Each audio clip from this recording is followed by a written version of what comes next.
Hello, everybody. It's the Buko Boys. Buko Boys coming at ya.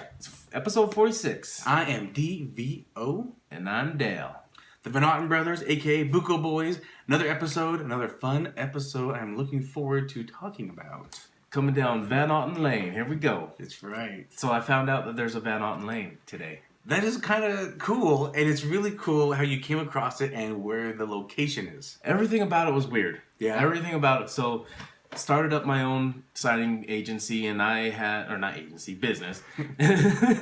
Anyways, and had an appointment out in Tooele, where the Asylum 49 is. Where I've also told some interesting paranormal stories. Yes, because all that whole area is just... From my business appointments over there. And this one was actually on the same street as Asylum 49. Okay. So it's 200 South. All right. And this is on, and the appointment was on 200 South. Anyways, I got there early, so I spent some time to look at the asylum. Just take a look at it in the daytime, because I've only seen it at night when I went through it during the Halloween spectacle thing. Mm-hmm.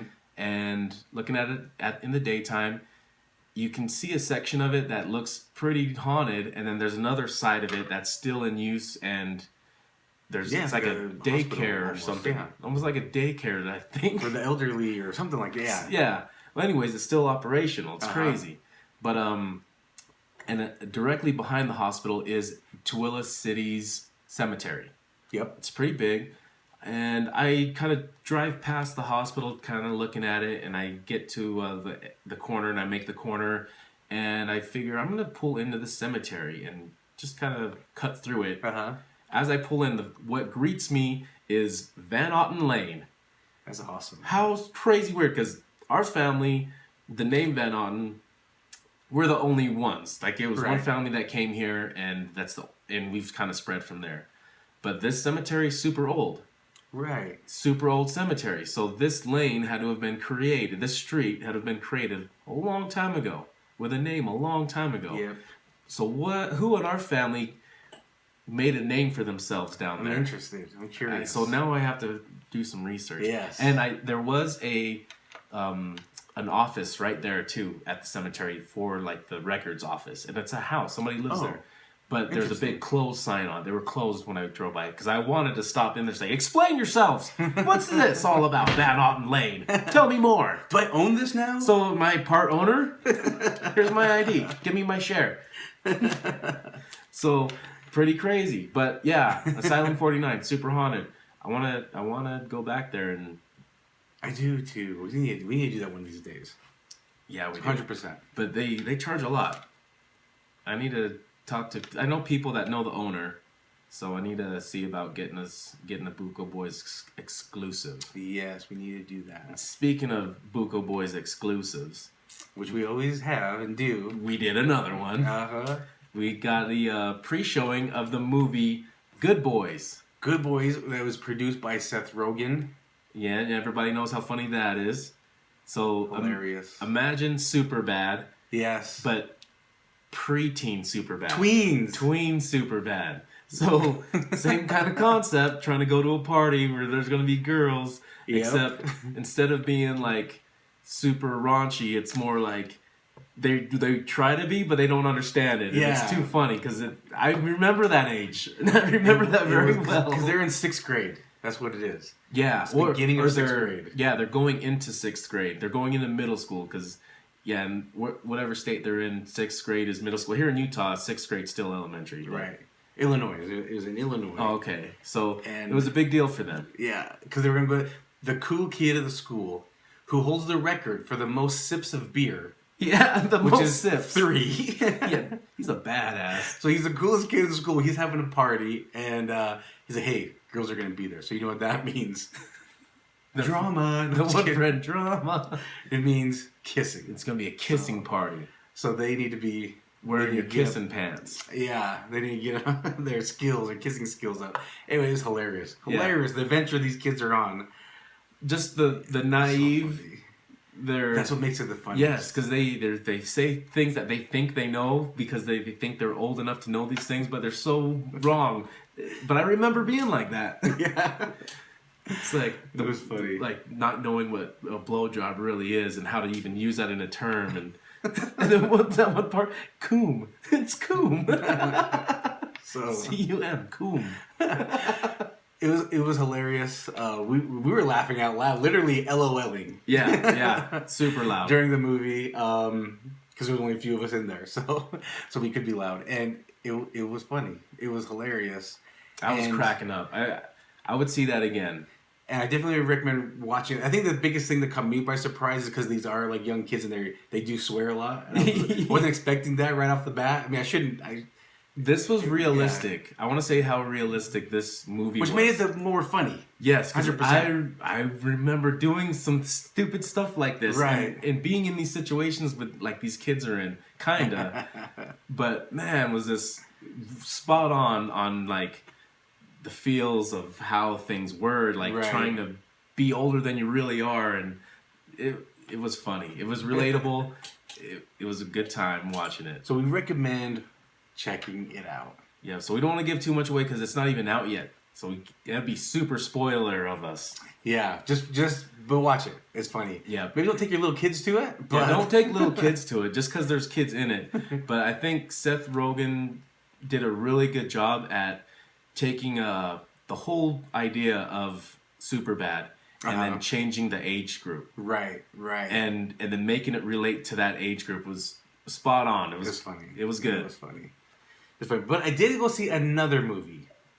You didn't want to come. I took your daughter and my daughter. And well, it's not that I didn't want to come. I was doing other things. I will still see it. I'll still see it. Not as important as seeing the new Lion King movie. But I already know how it ends. Do you, though? I do. Do you? I've seen the cartoon.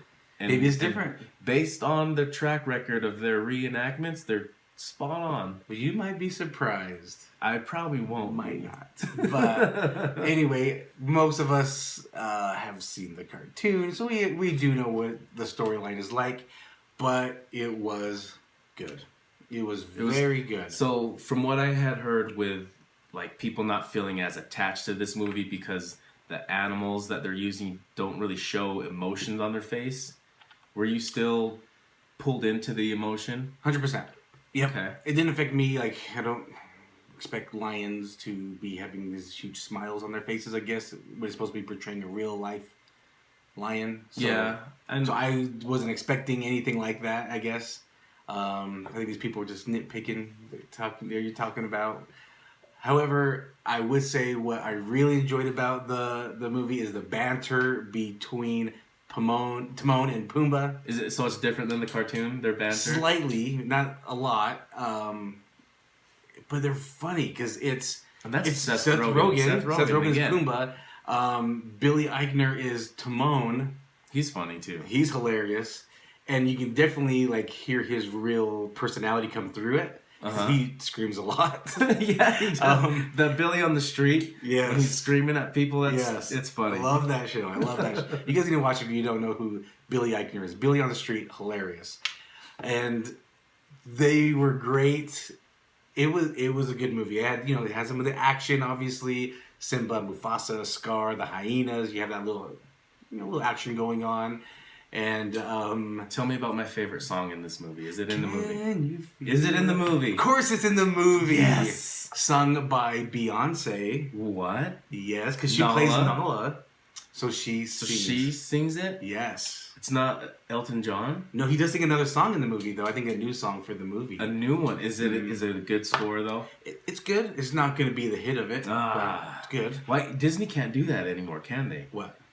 Write those scores that are like chart toppers. Like every one of their movies in the 90s, it seemed like all had these ballads that were like chart toppers. Right. I haven't heard one in a while. Name one the most recent one you can think of. Yeah, that's a good point. I can't think of one. I can't think of one at all. That's a good point. Yeah. It's been a long time. Even some of their movies they tried to have good songs weren't good. Like remember Tarzan? They did that Phil Collins. Oh yeah. That they tried hard. They got bad. Phil Collins, that but wasn't bad. I can't feel that song at all. I liked it. I like Phil Collins though. Yeah, I like Phil Collins too, but I was not feeling the Tarzan song. So it was good. Lion King, I definitely give it a thumbs up to go watch it. Take the family. You guys are gonna love it. Great. I think most people already have me. I think of the last one. It might be. I think I'm the last one. I even took my newborn baby to it. You did? Watched it. Did you really? Yeah. You took her in the theater? Of course. And wow. Well, she's at the stage where she sleeps like 20 hours a day. So we just... So I'm just even surprised that you're just taking her out of the house this young. Because with Malay, I don't think I left the house for 2 months. Oh, really? Yeah, I think 2 months before I was like okay with taking her out. And that's because she's a champ like her dad. That's why. She's a champ. So she's tough already. That's good. I feel her squeeze my fingers. Well, it's because she has all that protective hair. Yes. keeps her really protected. So Edna fed her before the movie started. She slept the whole time, and she was great. So at 1 week old, she's already watching her first movie. That's awesome. She's a Buko baby for sure. Yeah, she is. That's in her blood. That's DNA. Buko DNA. So great movie. Go check it out. So another thing that we had watched over the week, binged, which I actually finished this a while ago. I was waiting for you to catch up. The Boys on Amazon Prime. This is a Prime original. So this is a superhero series, completely different. It's pretty much copycats Marvel and DC when it comes to superpowers, and they're heroes. They have these top 7 heroes. Mm-hmm. Well, it seems that there's a lot of people, supers they call them. Yeah, supers. They have people abilities. With powers, and these people with powers kind of find out they have them, and then they develop them.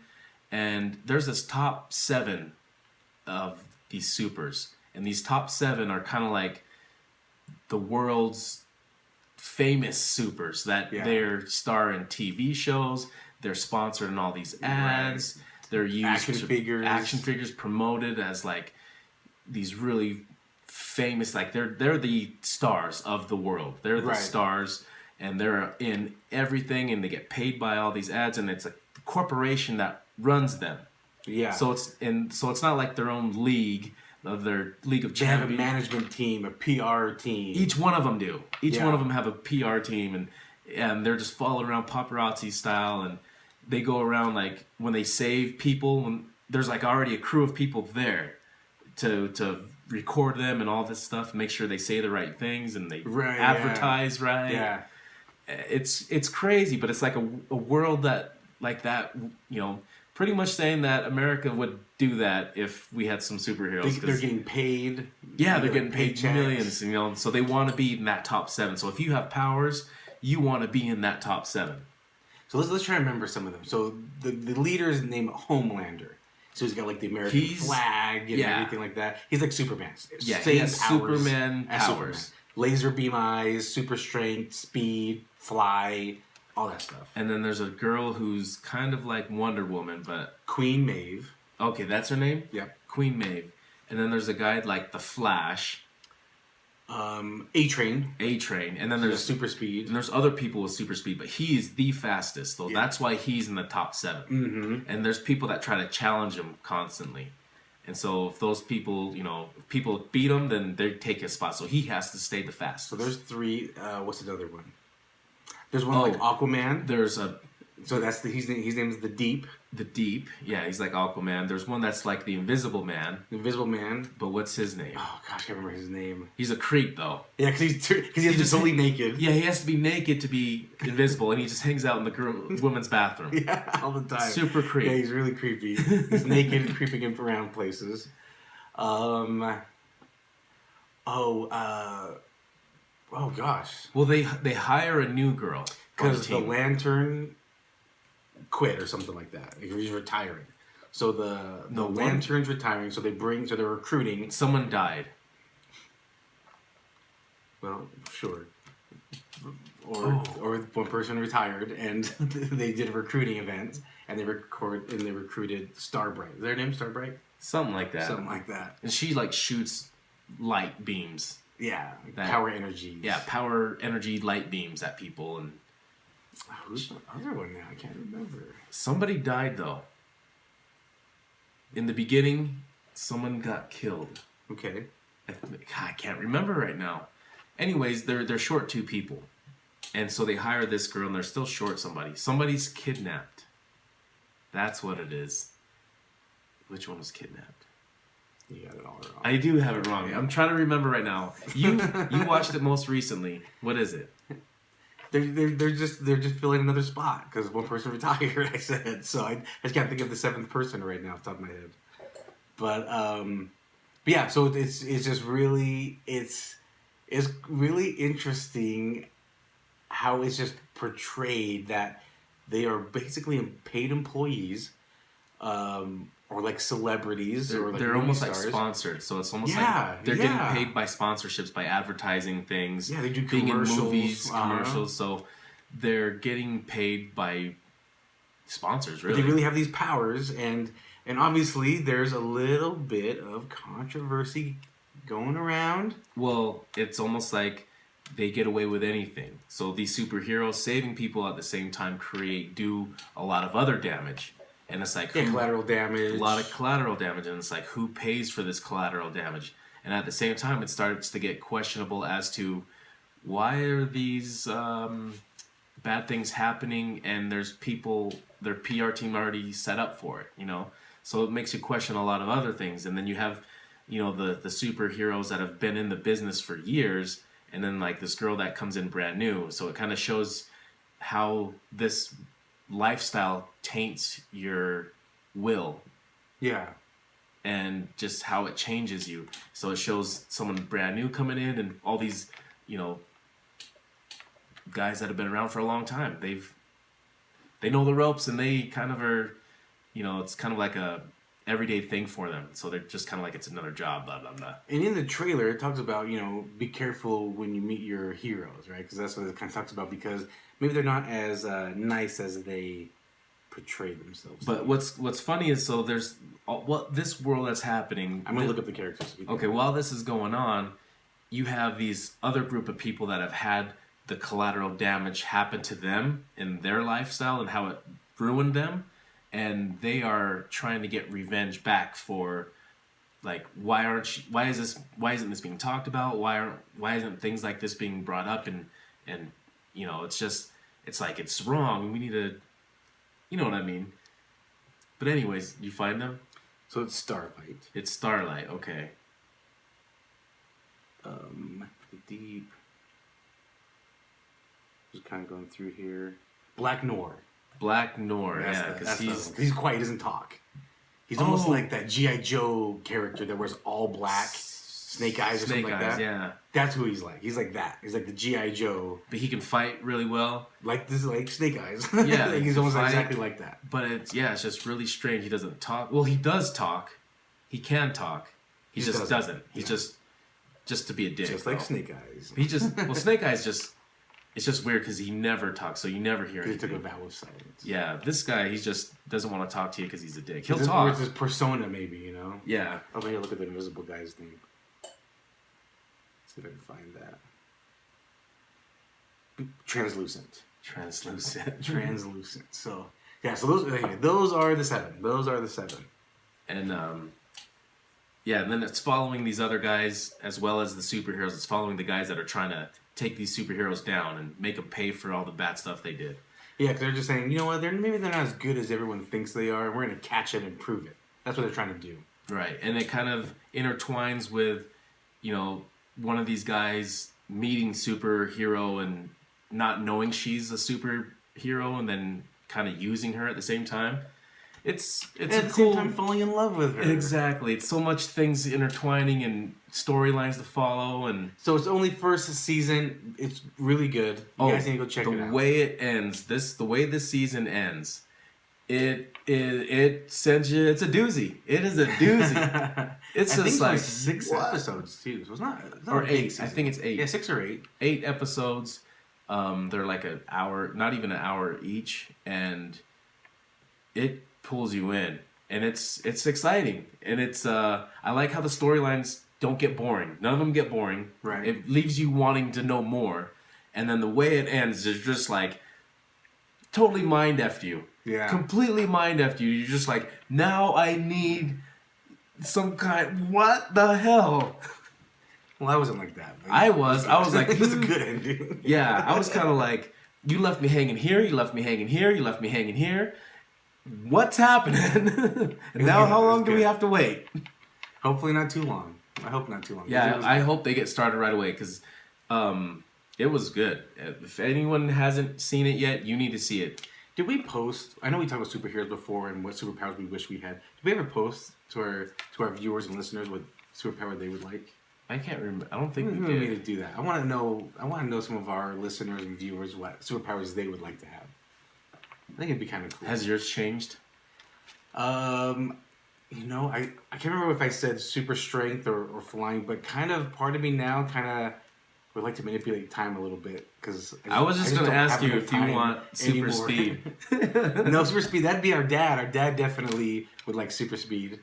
I know Flash is his favorite superhero, but I would like to manipulate time because I just run out of time all the time, and I just would like to. You know what's funny? For as much as I like Spider-Man, how I would not want his powers.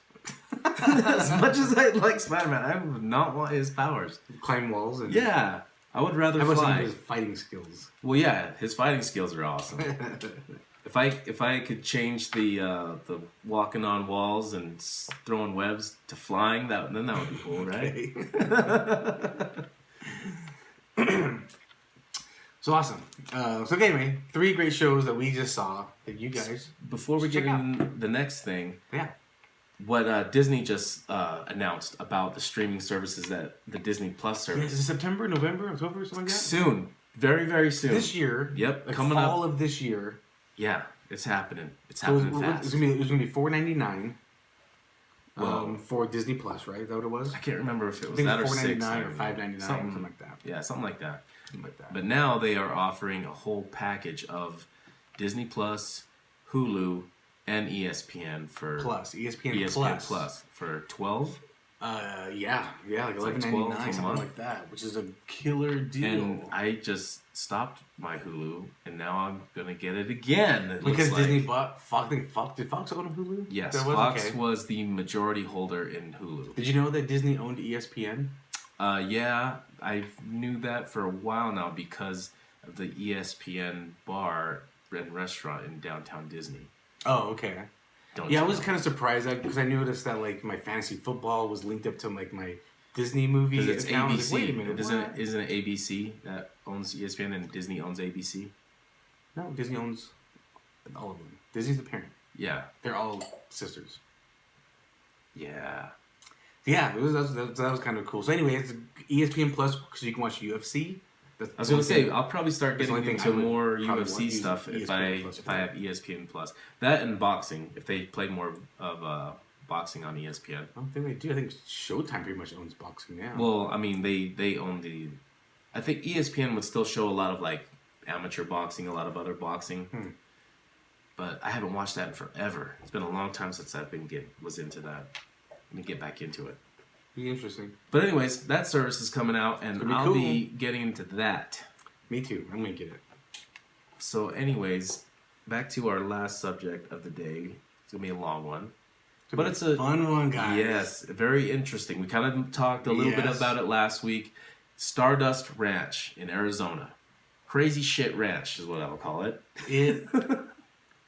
Or the guy's crazy, I don't know, but he's got some great stories. Yeah. Whether or not he's crazy, I don't know. It's kind of hard to say because he seems normal to me. Yeah, like the way he talks, he just seems, like, again, it's very matter of fact. Yeah, like just nonchalant, just like, this is what happened. This is it. I've been telling the story, and this is how it happened. You know, he just goes on about it. So what we're going to talk about, we're actually taking these stories from 2 excerpts. One being he was on Ghost Adventures, the TV show on Travel Channel that they went out there to his ranch and investigated. And then another one is from a podcast that we listen to a lot called The Confessionals. I recommend you guys go check it out. And it was an episode they did last year in 2018 where they interviewed him over the phone. And I want to say it was before the Ghost Adventures show. I think it was. Yeah. Mind-boggling stories he shared. And the craziest thing is those stories he said are about 20% of what's happening. Yeah, he says he's going to be releasing some books, maybe some movie deals, but he's saving some of his stories for those because he doesn't want to tell everything. But he did say we didn't do much like farther back research because he says in his interviews that, you know, I've done tons of interviews and I've never changed my story. It's always been the same thing, you know. So I didn't bother going far back in time if it's always been the same. You know what I mean? Yeah. So, but anyways, Makes his shit here, is crazy. So his whole thing was he was saving up his money for his lifetime to throw it all into horse property. Yeah, ranching. Right. And he's a rancher. He found it in Arizona. You know, finally found something that was the size he wanted and the price he wanted. Now his name is John Edmonds. John Edmonds. And that episode is called John Edmonds, the Alien Slayer on the podcast. So, go ahead. So he ends up finding it finally and buying it and gets into the house, and when he moves in, all the people's stuff is still there. Yeah. And finds it weird. He calls up his realtor, chews them out, tells them they need to get here and get their stuff. Realtor tries to handle the issue. The guy comes back when it's supposed to have been handled. Once he gets back there, house is empty, perfect, but everything from in the house is now in the swimming pool in the backyard. 10-foot deep swimming pool. 10-foot swimming pool full of a whole house full of stuff. Yeah. What a bunch of dicks, right? Yeah. They wanted to get out of there. Makes you wonder why, right? Yeah, so I don't even know how long they were living there. Yeah, good question. But it sounds like they wanted out like ASAP. Well, I was looking up this house, and it sits on 9.67 acres. Damn. And it's a 5-bedroom, 4-bath. It has a swimming pool in the back, lots of horse property, barns. They have a couple barns over there. Well, it was listed at $237,000. Like he bought it? Because he bought it like 21 years ago. Yeah. Mm-hmm. And it was on the market, I want to say, in 2017 at $237,000. Oh, okay. But he sold it at $5 million. Right. Yeah, he sold it for millions. I know what? That.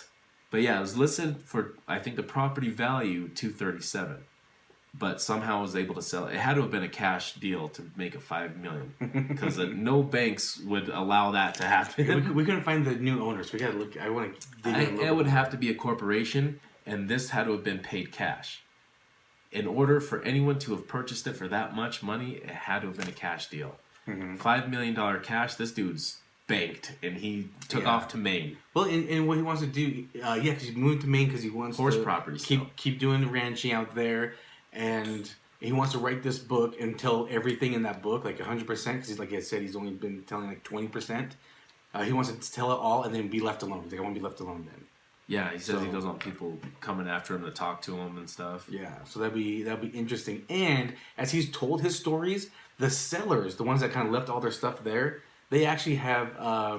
They confirmed it. They confirmed it. Like, yeah, what he's telling is about right. I got chills just saying. Yeah, I think they had called into the radio show or TV show, whatever thing that he had talked, or the news. I think it was the news or radio. I don't know, whatever it was. But the previous owner had called in and said, "Yeah, I was living there before they were. Everything he said is true." Yeah, it's crazy. Yeah. So he's got that validation. Right. That's pretty interesting. So let's say... and I don't know if you remember this, but when he first moved in, a gentleman with a machete walked into the property. And this gentleman was like, "Hi." He walked out of the tree line towards him. Yeah. And so he was like, "Okay, what kind of crazy what's going on with this guy with a machete?" Yeah, so like, he's got a machete hanging off him, and he's just kind of walking with it, and walks up to him. He's all, "Who the hell?" Yeah. He introduces himself, says, "Hey, I'm the one that kills the monsters." Right. And he said, "Oh, great! Now I have monsters." Yeah, because he's already kind of seen some interesting things happening. Yeah. So he also said before any of this had happened, he and his wife had witnessed the Phoenix Lights. Yeah. Mm-hmm. And he said throughout his life he's had other weird experiences, way before this. Right. But it's just this. Once he moved into this property, a lot of this concentration happened of mainly UFO phenomenon. Right. Crazy stuff. Oh yeah, so he kicks the guy out of the property and says, "You got to leave." Uh-huh. The guy says, so he says to him, he says, "Well, you're going to regret it." Yeah. "You're going to regret it." And then he did. He said he regretted it. So Tony Merkel, the host of the Confessionals, asked him like what his first encounter was. Like his first ET type of encounter. So what he was saying was one of his dogs ran out. And he went chasing after his dog, and he went over this little embankment went down a little bit, and when he went down the other side of the embankment, there was a UFO, triangular, just kind of hovering there. He said it just kind of was silent, had a little, it was quiet, and just kind of was just hovering there. And that was his first UFO encounter before he started seeing aliens, pretty much. Yeah. That was his first encounter.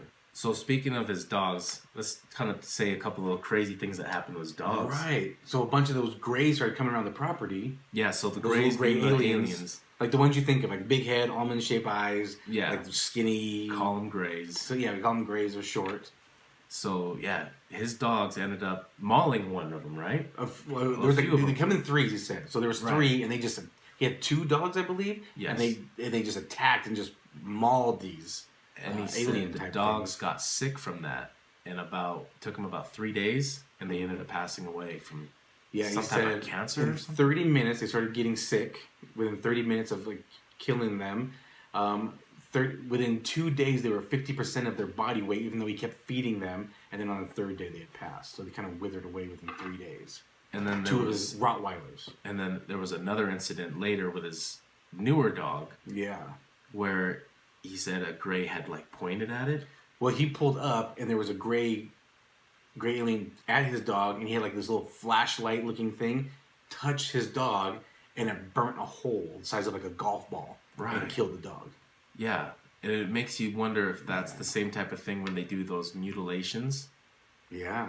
Because when they do mutilations, there's like, looks like laser burns, no blood anywhere. Oh, right. So kind of like a laser saw or something, right? Yeah, it just looks like everything was done so meticulous, like so precise, and with burns and no blood at all. Things, yeah, it's so weird. But so it makes you wonder that device, if that's the same type of device they use when they do the mutilations. Yeah, and in 21 years, he's had 3 horses mutilated.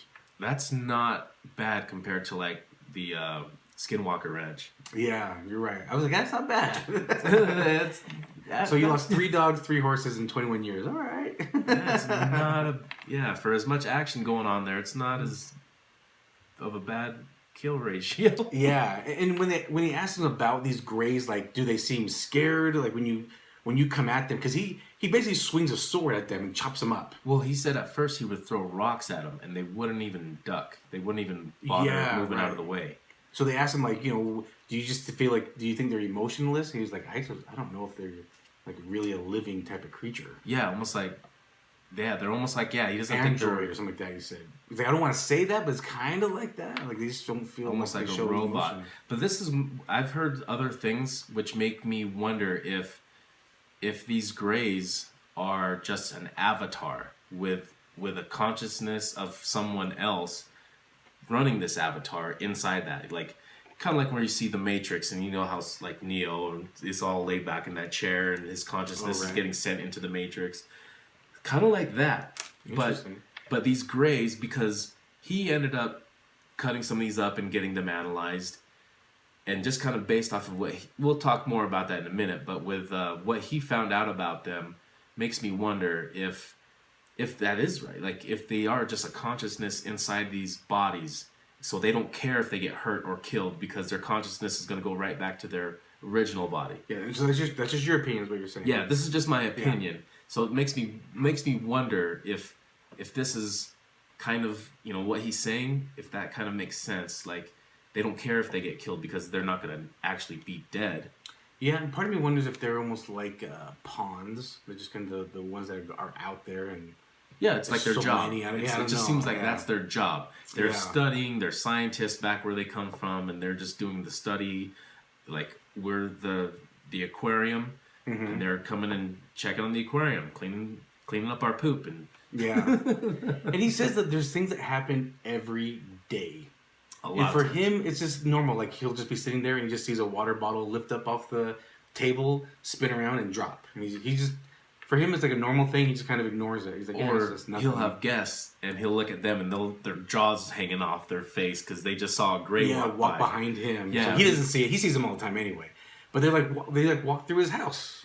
Oh, how he says they move though is like it's almost like he said that it seems like they live in a different parallel universe to ours, and they kind of like open up our universe with I don't know how else to say it, but it's almost like a zipper. Yeah. They open it up and peek their head in, see what's going on, if it's safe to come through. If it's safe to come through, they kind of walk through it, and boom, they're all of a sudden there where they weren't just there, like Stranger Things going into the Upside Down. That's how I imagine it. Stranger Things going to the Upside Down, or coming back from the Upside Down back into our world.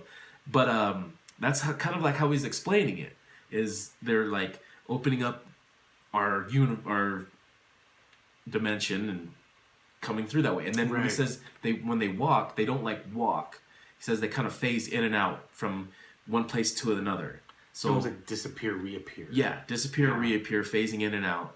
And he said like he would know their movement, so he would know where they would reappear once they phase out and phase back in. Well, that's because he's been experiencing it for so many years. He kind of has an idea of where they're going to all of a sudden reappear at. Yeah, so he knows where to be at when they're going to show up. He just pulls out a sword and slices at him. Yeah, so he said he pulled out a sword because guns wouldn't do anything. Yeah. And then we'll get to that part later. Is there more stuff that leads up to that you wanted to... some of your topics? No. Okay, so he started killing these sons of bees, right? So he says what happens when he kills them is they kind of phase out and disappear again. Right, unless he goes for the head. Yes, he cuts their head off, and then the body's still there. Yeah. So he said he's killed 19. And out of these, he took some body parts to a buddy of his that's a scientist at whatever place he was scientisting at. Doing science acts at. Well, anyways, this scientist comes back and tells him, this is the smoking gun. You have the smoking gun that... And this was all on Ghost Adventures, too. Mm-hmm. And he's all, you have the smoking gun here. This shows that this is hemoglobin, which is blood, and chlorophyll, which is plants. So you have hemoglobin and chlorophyll in one thing, which humanoid shape. Yeah, right. Which is weird. That's not how we are made up. Nothing on this earth is like that. So the scientist ends up after he gives them the report. He sends them the report. Well, he tries to get back in contact with the scientist and can't. Come to find out, the scientist all of a sudden just is dead. Mm-hmm. Mysteriously died. For no damn reason at all. It's just dead. And he's asking about these samples that he gave him. Well, all of them just seem to have never existed all of a sudden. Yeah. One thing about this thing that bothers me is that why he never got more samples after this. It almost seems like after this he just kind of gave up on killing them. Like, why don't you just kill him and get more samples? If it's that frequent, kill another one, get more samples, bring us ahead. How do you know he's not, though? Because he would have done this already. Or maybe he's scared that the next person he brings it to might die. You know, if you bring something to somebody, they test it out, and they're like, oh my gosh, this is crazy. And then I'm saying he has so much attention on him now, where you have all these and he's told this story multiple times. A lot of people know about this story now. He wouldn't even need to take it to someone that's going to get killed. He could just put it on YouTube and say, look, I got this alien head, bitches. Look at this, like that Sasquatch dude. Maybe that's what he's trying to hold up for his book. Maybe that's what he's doing. Like he said, he's holding back a lot of stuff on purpose. He said that. Okay. He's only released 20% of the information. I hope this book comes out soon, and I hope there's a head involved. And I hope there's a head evidence. Who knows, yeah. Hope he's got a skull or something, because these claims are outrageous, and they're... Sure, right, uh-huh. You know, and so I would love to believe it. I would love to believe everything he says.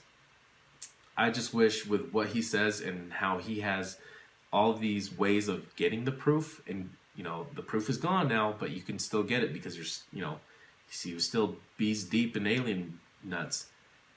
But I wish you would have done more. I wish you would have done more, bud. But let me ask you, what do you think happened to that scientist? I think he got Men in Blacked. Do you? Yep. I am very curious. Now, if you remember on our Men in Black episode, we did talk a little bit about the Men in Black, and I kind of told a story of someone that told it. This actually was that podcast. When I listened to this podcast again, that's when I was like, oh, this is where it came from. So, this is what happened. He was sitting on his front porch. I think he was actually cleaning a gun or something. Yes, he was cleaning his guns. They guns. pull up in government vehicles. So when he said that, the impression I get is that the U.S. seal is on these vehicles. That's the impression I'm getting. And so they come out and he's like, what do you want? And it's the men in black, and they phase through his fence. So they don't open the fence and walk through the fence. They walk phasing through the fence. Yeah, they kind of like disappear, reappear through the fence. And now they're on the other. And they're talking to him. And this is how he explained them. He said, imagine the Blues Brothers coming back as zombies, is kind of how he said. They kind of, like, their complexion looked like uncooked chicken. Yeah, he said their skin looked like uncooked chicken skin. And they had like a robotic type of voice. Like basically it was like almost like a recording. So that was this story where I mentioned that. It was this story right here. It was him. And he mentioned like, hey, like, let me see your identification. Like, who are you guys? And he said they just kind of like ignored the question, and they just kept asking him questions. And they were basically telling him to stop talking, stop telling the stories. So, but he said something about them wasn't government issued, like their shoes, their clothes. It looked off. The car looked government, like everything about the way they showed up to the house looked like it was government done and enforced. So they walked up to him. But when they were face to face with him, he was like, nothing about this looks. Yeah. But he's like, definitely agrees that they are working with our government. Mm-hmm. But he said he's been visited a few times by Men in Black. Yeah. And then he also had said he was getting abducted and losing track of time. Yeah, that's one of the first things. Yeah, he doesn't like talking. Actually, some of the things he doesn't like talking about is because he has some PTSD, he said, from these experiences. So sometimes why he's not telling all the stories too. Obviously, he has this book coming out, and the other thing is he's got PTSD. He's got he's a little traumatic talking about it.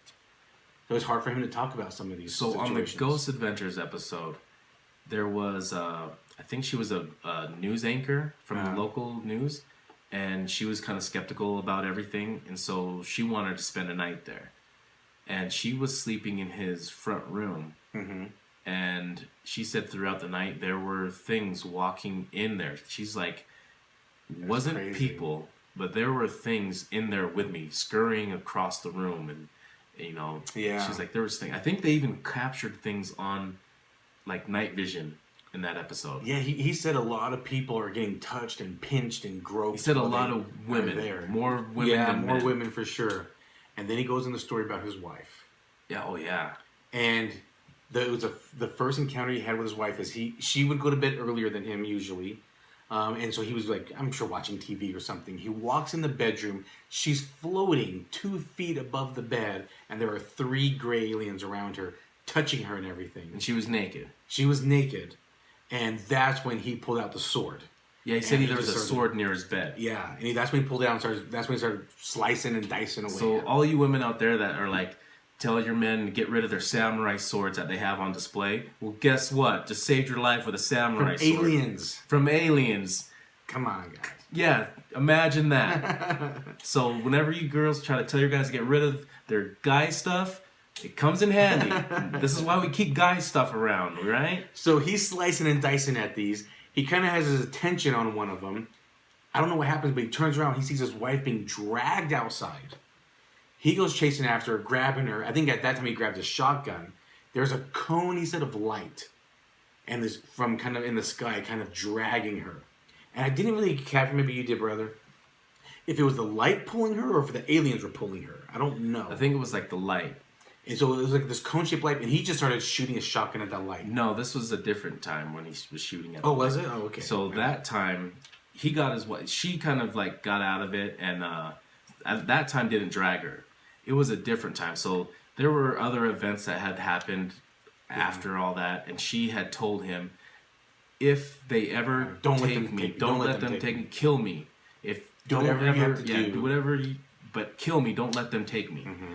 So he said on one occasion, she wasn't he wasn't there or something, and all of a sudden she wasn't in bed, and he ran out, and she was already floating up. You're right. So when he noticed this was happening, he grabbed an AK-47. Yes. And he ran out there, and then he just started unloading it on that bottom where the light was coming from. Mm-hmm. She was already had gone up there, so he said he had 2 full banana clips. Yeah. He unloaded 2 full banana clips into that where the light was coming from, because he was like, I'm gonna try to stop this, or I need to kill her like she asked me to. Yeah.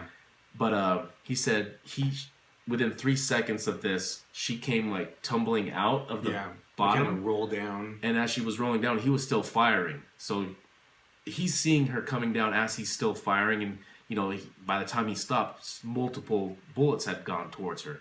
So he thinks he probably already shot her. Yeah. But as she's falling out, he said he ran underneath her and he caught her fall.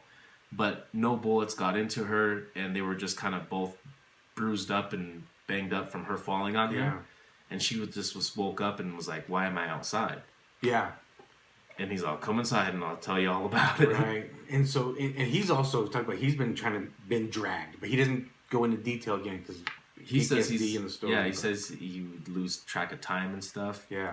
I would like to go out. I would love to have gone out there and just seen some alien action. We'll have to put you in a wig or something so they think you're female. Well, from what he said, he would have guy friends there a lot, and they would never they would see things here and there, but they never got messed with. But he said what would happen is that Grays would lift up the sheets and see it's a male, and then just leave them alone. It's crazy. Yeah, like they were only into girls. But he said some Grays were like alien thugs. He was like, there's some that are just like, they're just there for business and business only. They don't care about emotions or whatever. Like, they will just get their job done by all means necessary. They're aggressive and rude. And he's like, those are the ones I don't tolerate. And those are the ones I slice up. Yeah, like on sight. Yeah. But other ones, he just kind of, as long as they're not messing with him, he lets them be. It looks like the ones that show up in his house are like short, really, really short. Yeah. Almost like little munchkins running around his house. It's so freaking weird. And going back to the whole portal thing we were talking about, how they kind of appear and reappear, and then it was almost like they unzip this dimension portal and they come out and they just make sure the coast is clear. He said he questions these portals if they're also something to do with time traveling possibilities, because he's randomly seen people in his house walk through. What's that? Yeah, just like walk through his house. Walk through his house in like Roman gear or like in red coat gear. Yeah, so he said he saw like Roman soldiers walk through his house and not even acknowledge him. Right. So he said both him and his wife saw this and was like, what the hell? Yeah. And then they also saw like red coats. The one weird thing though is in an interview, because his wife doesn't do interviews. Okay. She only did a couple in the beginning, and then she did one with Ghost Adventures, but she did her like voice change and kept her face blurred. Oh. But she had said that she hasn't personally seen any Greys. Yeah, because she's like out of it.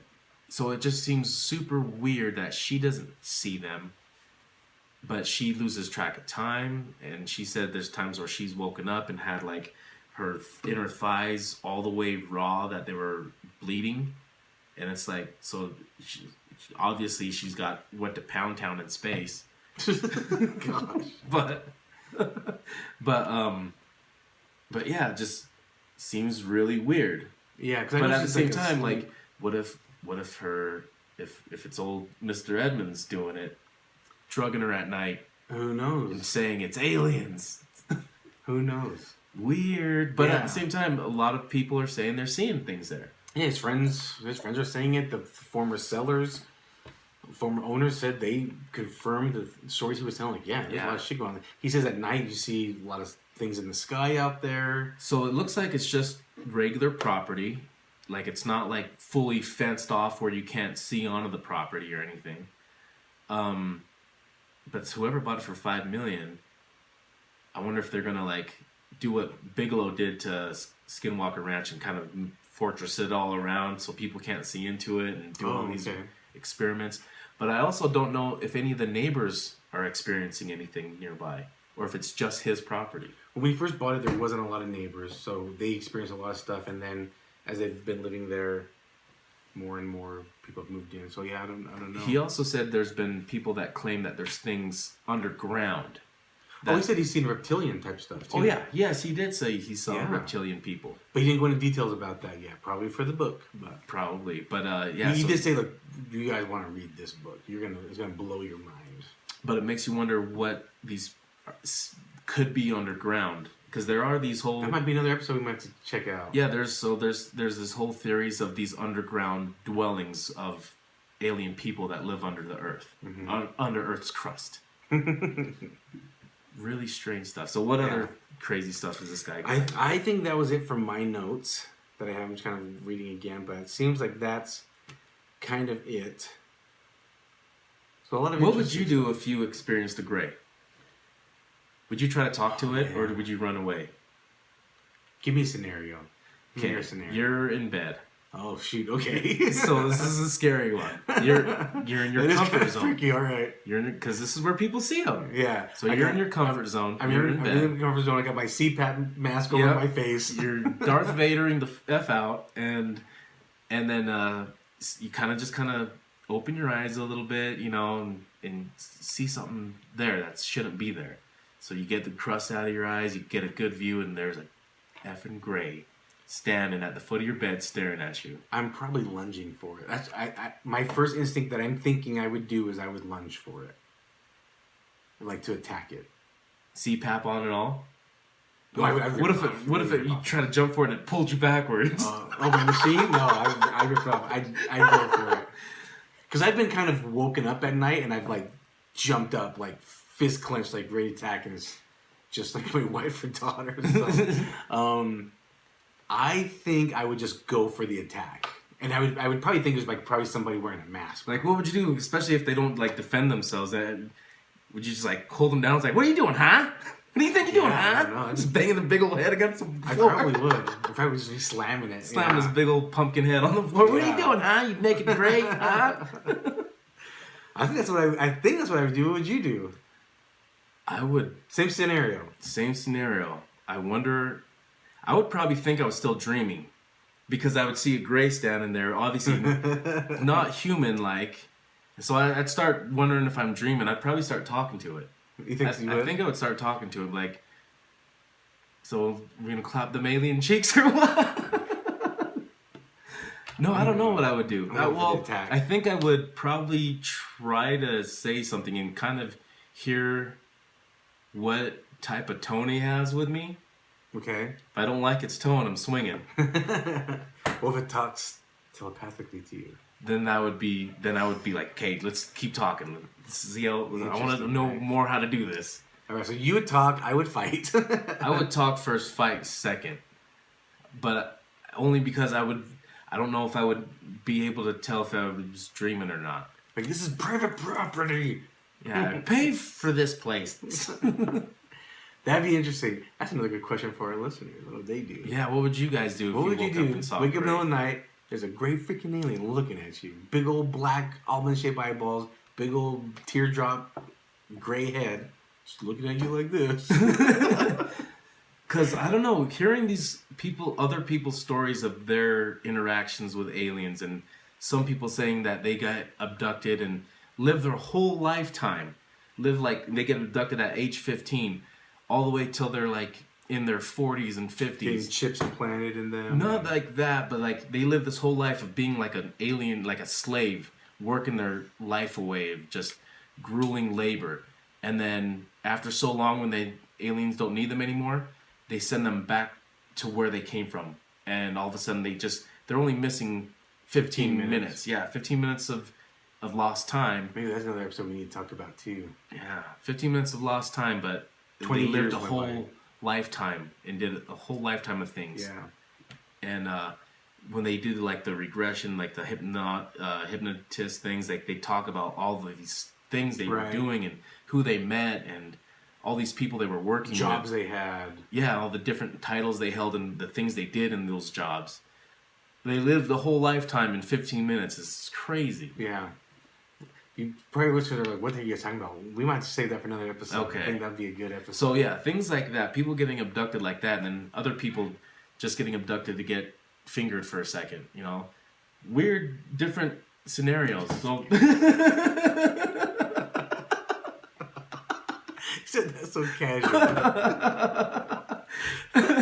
But it's just weird that there's different kinds of abduction. So it makes you wonder if there's different races of aliens doing different finger jobs. Okay. Like, is it the same planet coming to our planet, or the same galaxy coming to our planet, or is it different people, different places from different galaxies? I don't know. Yeah, that's a good different question. Countries like this race of aliens are in charge of China and Russia. And these aliens are in charge of Africa. Do they speak English? Do they speak whatever language they're in? Well, from what they say, that they can speak our language, and it's all telepathic. Yeah. Like, everything they say is always telepathic. Their mouths never move. No. Honestly, like right now, I never really thought about the idea. Okay, so yes, do I believe in aliens? Yes. Do I think they're come here? Yes. Do I think every situation is a real alien encounter? No. Yeah. But I've always kind of thought it's just from one other planet coming, I guess. Now I'm guessing, like, what if it's multiple planets, multiple galaxies coming to ours? Why are they coming to ours? Or maybe it is just one. I don't know. I think it's because we are somewhat new, this world, compared to other civilizations that have probably been around millions of years before us. So they are way farther advanced than us. And they probably found us millions of years ago and have been watching us from the beginning. Interesting. And if they can manipulate time, they're probably doing all that. They're probably watching us at different stages of our existence and making fun of all the dumb shit we do. Who knows? Who knows? Or they're just... I think pretty much what we would do if we found life on another planet and we were able to get there, we would pretty much... Yeah, that's pretty much what we would do, right? Yeah. That's pretty much what they already do that, right? Like the U.S. spies on North Korea or whatever, right? We're always like watching other countries. If we just establish something on another planet, I'm sure we watch that other planet and say, what are they up to? See, what they're up to, watch as they advance. Do they know about us? You know, yeah. You know, we probably have a way to go see them. You know, and if we get to there while they're still a young, developing planet with evolving. And what if we found like a caveman planet? Yeah, that's so. This is what some people's theory is on human evolution. Is that the whole missing link was because we jumped from this type of man to this type of man. It could be Bigfoot. It could be, but there's not enough evidence. There's not enough skeletal remains to say that for a fact. That what? That Bigfoot's the missing link. Oh. You know what I mean? Because there's not enough evidence that there's aliens there. To make it. Well, no. You know what I mean? There's not like skulls. We're not finding their skulls. We're not finding their bones to put that as a link. Okay.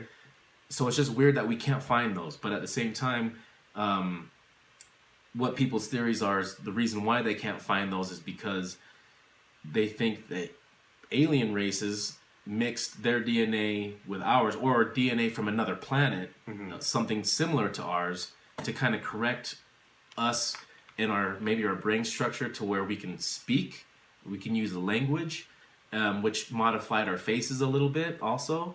And, you know, anytime you crossbreed something, things change. But yeah, it makes you wonder if that's what they did. And then by doing that, we were able to evolve into using a language, and to all of a sudden our brain speed sped up, and I don't know. Weird shit. Weird shit. All right, that's interesting. That's Stardust Ranch in Arizona. Crazy spooky shit happening over there. Let's see who's down to go down let's storm Stardust Ranch. Storm Stardust. Storm Area 51. Storm Roswell. Storm it all. Storm everything. Storm Dugway. That's where we should storm. Aerial drop in though. It's the only way to get in. Awesome. Well, guys, anything else? I think that's it.